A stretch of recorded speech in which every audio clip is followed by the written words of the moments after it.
Okay, so there's quite a lot of discussion in different countries as to the best way to implement this.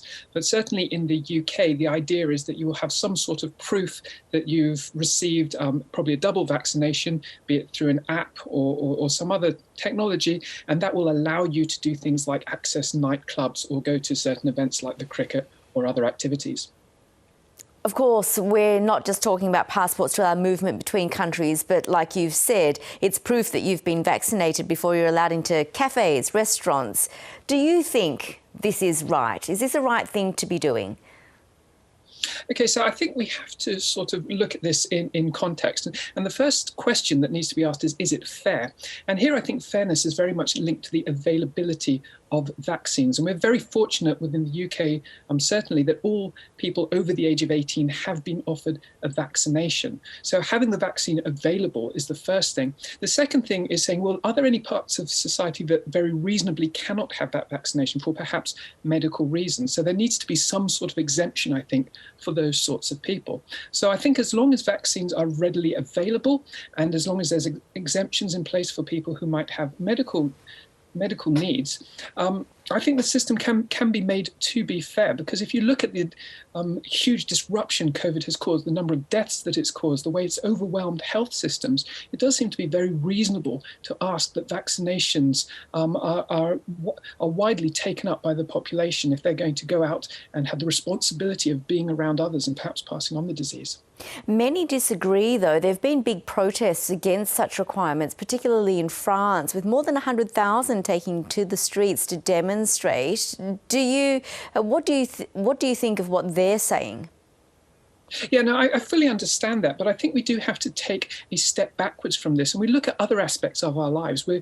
We're coerced into wearing seatbelts, for instance, when we go in cars. If we go into hospitals or doctor's appointments, there's quite often an expectation that we don't go in there with infectious diseases. And I think there's plenty of things and plenty of reasons within society to protest and to question our governments. But given the effectiveness of vaccines and the way that it really does save lives, I don't think vaccine passports is one of these areas that we really need to be putting our efforts on, because they're a health intervention that is proven to work.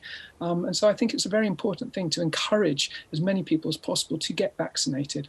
Maybe it is the way that the rules are introduced. The government in France have had to soften some of its restrictions. What can other countries learn from the way that they've had to deal with this?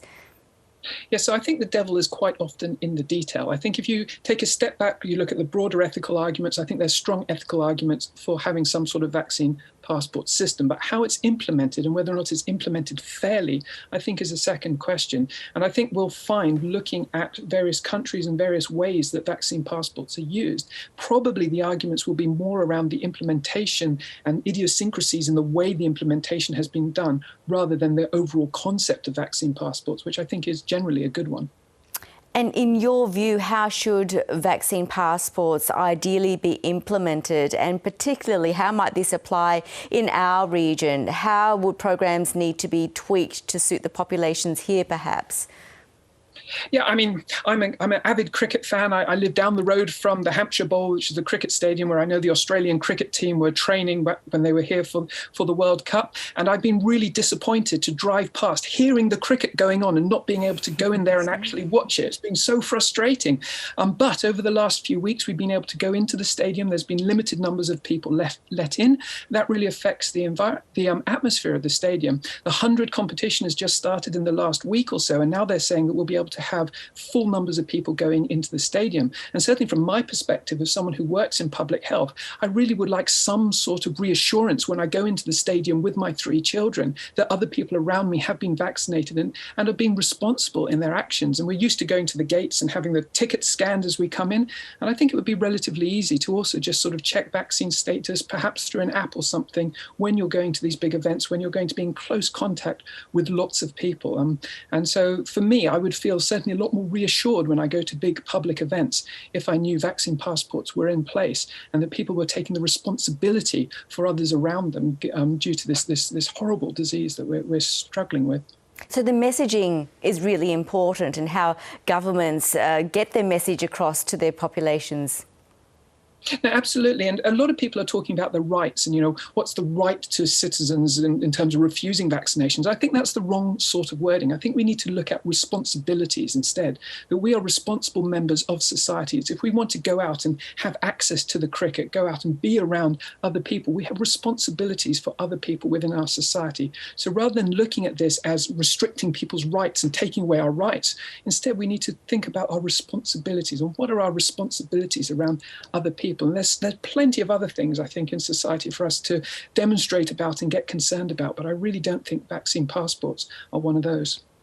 Hopefully we can continue to enjoy little pleasures in life. Dr. Simon Kolstoe, thank you. And I hope you get to enjoy more cricket matches with your children. Thank you.